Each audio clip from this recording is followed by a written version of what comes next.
That felt good, didn't it, cowboy?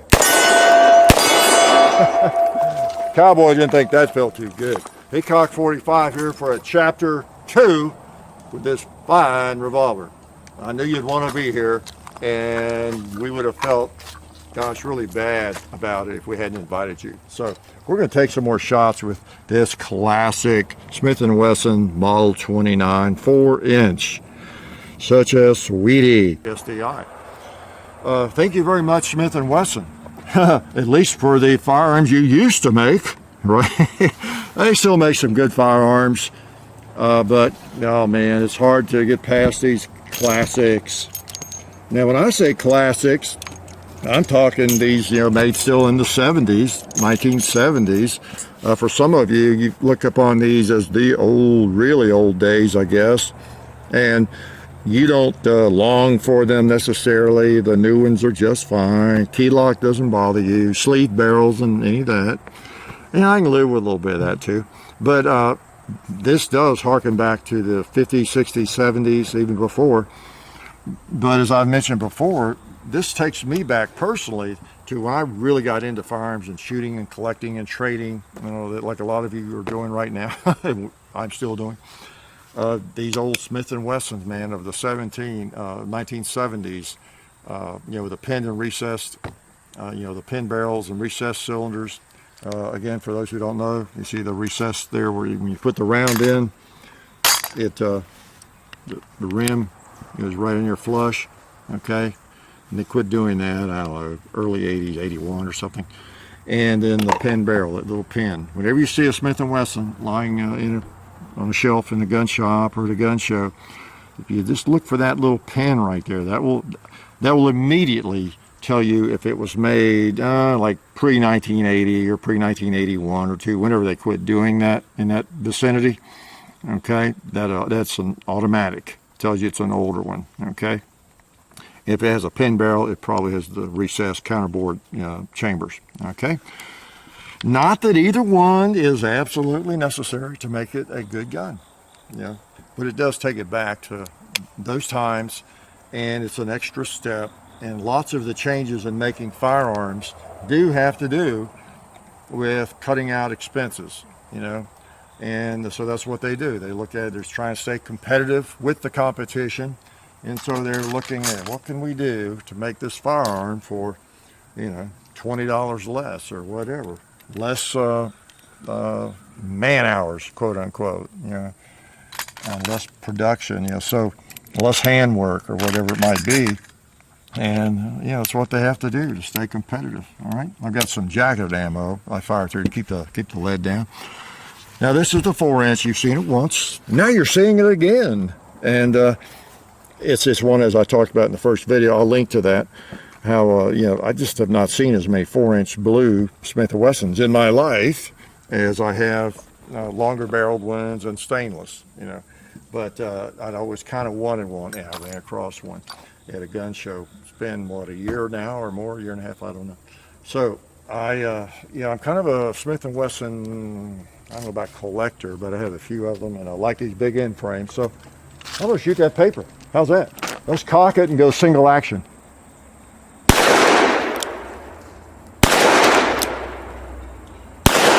That felt good. Let's try those pots. Let's go double action on that one. Yeah, I fired double and missed, didn't I? Okay. Oh man, I'm gonna load that thing up and I'm gonna shoot about 1,000 rounds. Is that okay? First, I want to remind you, we also really appreciate the support from Apmex, the American Precious Metal Exchange, and just fantastic online precious metals company. Check the link in our description. There's 2 links. There's one for apmex.com, and there's one for our favorites page. Some of John's and my favorites items at their website, because we've ordered from them before. But anyway, we appreciate their support. Great stuff. Nothing like a piece of silver, I have to say, or nothing like a piece of what? Lead, another precious metal. Let's fire some of these precious metals. Look, I've got the speed loader out here. How is that? Pop him in, speed load it, and then you're ready to shoot. Wow, how was that for smooth?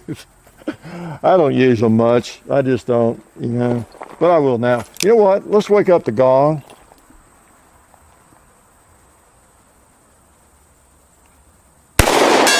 Oh, that felt good. Let's wake up the buffalo. Let's wake up the ram. Oh, I knew that was low. He's part of our logo, one of our logos, so we've got to treat him with respect.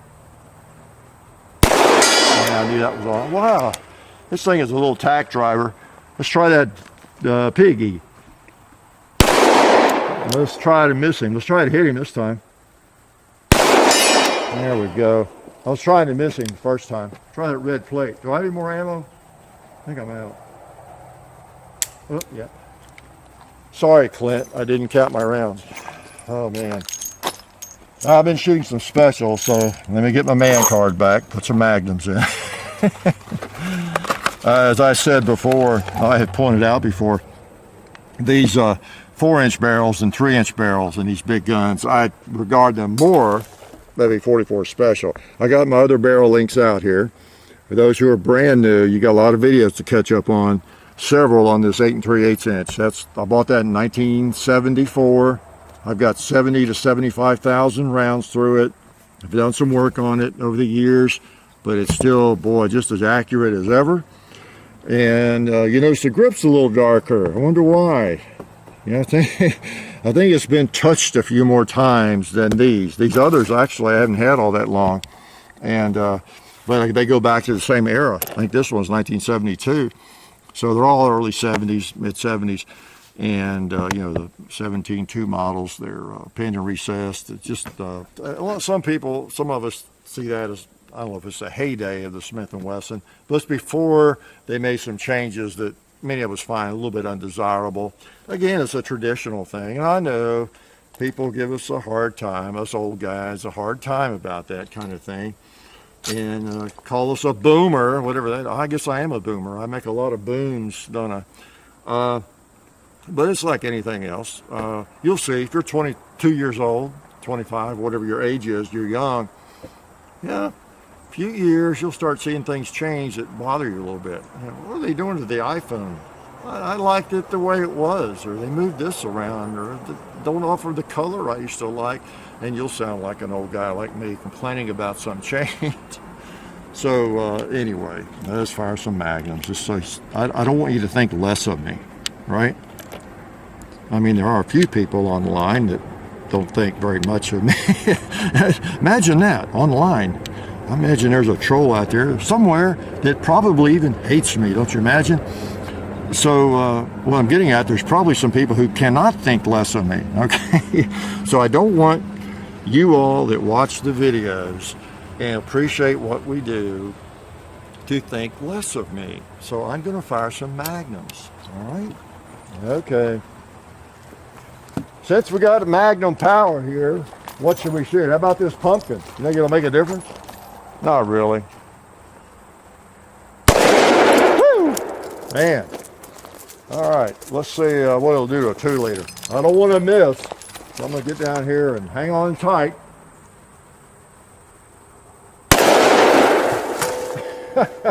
I blew up the range.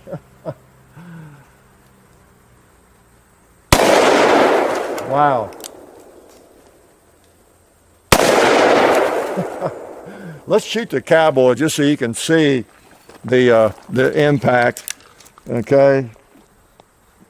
It's going to knock him around a little bit. Wow. Gives him a jarring. Oh, we got another one. Too bad. Well, let's try that 2-liter up there on that red one. You know what? I see a turkey right behind it. I doubt that it'll go through and hit that turkey. By the time it goes through that 2-liter, it would probably be knocked off course a little bit. Ooh, I saw it hit the dust over there just above the turkey, I think. So, 44 Magnum. That's one of the advantages to this revolver, I might have pointed out. Same with the 3-inch. I've got some 3-inchers. I like them as a 44 Special mainly, but they also have Magnum capability. I look at them as a 44 Special, especially the 3-inch versions, with Magnum capability. That's the way I look at them. And when you get to this 4-inch, I tend to shoot more specials than Magnums. 6.5-inch, the next size up, yeah, handles Magnums a little easier, not as much recoil. And then the 8.3/8 absorbs a lot of that recoil. Barrel length makes a big difference. We'll need to do a video on that sometime. Remind me. But yeah, these are nice. And again, they are vintage. I shoot them, as you know. But since they are vintage, I see no reason to put 500 Magnum rounds, through this short-barreled gun. The thing is, it's one thing to get more recoil on your hand and for it to hurt a little more. And you might enjoy that, be sadistic, is it masochistic? And you enjoy that, yeah, masochistic. You used to get those two confused often. It hurts you a little more, but I think also, since it's, the firearm is lighter and it can't absorb as much of that, I would guess it wears out the firearm a little bit sooner too. You think, am I thinking incorrectly there? Am I being dumb? Not me, not ever. But I would guess, for example, if this were a brand new firearm and so were this 8 3/8, and we set about shooting really full house Magnums through both of them, and went up to whatever, 50,000 of them, or whatever it might be. I'm thinking maybe because of the longer barrel, the more weight, that this one might hold up a little better. I don't know. Just thinking. That's always dangerous, isn't it? So, anyway, pretty cool. Let's put the Magnums away. That was fine. No problem. But let's shoot some more of these 44 Special. All right. Again, lest anybody thinks 44 Special is some little weak round, it's more like a 45 ACP. Nobody accuses that of being a wimpy round. And that's about what you got with a 44 Special, ballistically speaking. And we've got a Kentucky 2-liter hanging around. Boom! We had one. We did. Now I'll try that red plate. I was out of ammo up on the left, that square one.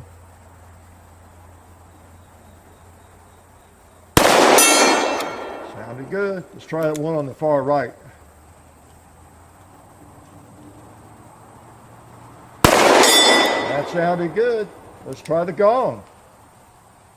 Now let's try that buffalo hanging over there. We neglect him.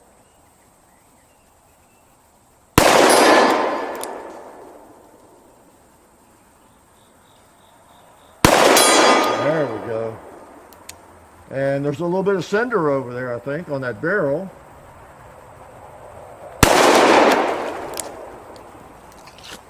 Click. Oh, I'm sorry. Did I assign gender to that buffalo? Well, I gotta watch that, don't I? Oh yeah. So I guess I don't need to shoot it a lot. Let me shoot 6 more, clean some of the lead out, and just appreciate y'all coming around on a nice evening. It's a little warm, but it's a nice evening, and I can't think of much I'd rather be doing than firing a classic Smith & Wesson revolver on a pretty fall day. Does it get a lot better?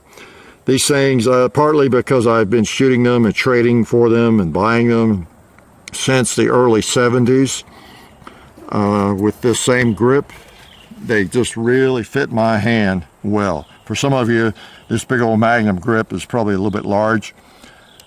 In fact, some of these end frames, when they have a small grip, they just feel so strange to me. But those grips feel really good. I sort of growed up with them in a way, because that goes back a lot of years.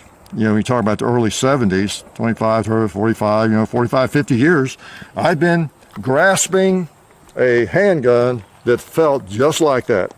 So I was almost a baby, when you think about it. I'm still almost a baby. Yeah, but I see a bowling pin. I see the top of it over the tree. There he goes. And let's, I want to see a turkey fall. How about that one on the right? Oh, the one on the top of the hill up there.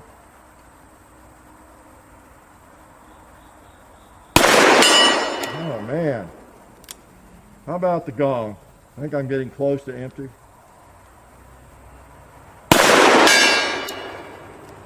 One more. Let's shoot Mr. Cowboy.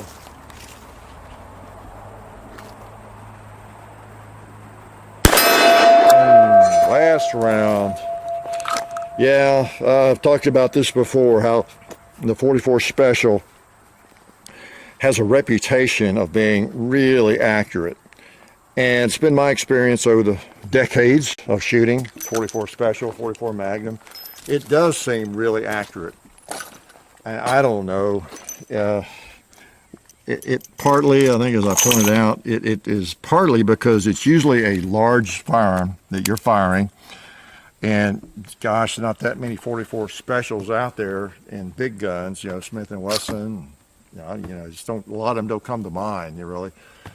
And I always think of the big frame, in-frame Smith & Wesson, you know, the triple lock 44, that, you know, turn of the century, the last century, turn of the century, early 1900s, whenever. They're just big guns, big in-frames, and absorb the recoil. So it is a little bit like shooting a 38 Special. You got a big gun, you know, so all that is proportionate. And it's fairly light recoiling, you know, in a heavy gun. So you're not thinking about recoil. So I think some of that is the reason so many people just shoot them better. Just like a 38 Special versus 357 Magnum. You know you're not getting blasted with recoil and the muzzle blast and all that. We 22 long rifle. We just tend to shoot it better, you know, when it's not as powerful. I think that's a lot of it. But it's also just inherently a nice cartridge and a lot of fun to shoot. And I know some of you don't have much experience with 44 Special. If you're not a hand loader, they're kind of expensive, you know, so it's not a round that just everybody you run into who is a shooting enthusiast has a lot of experience with.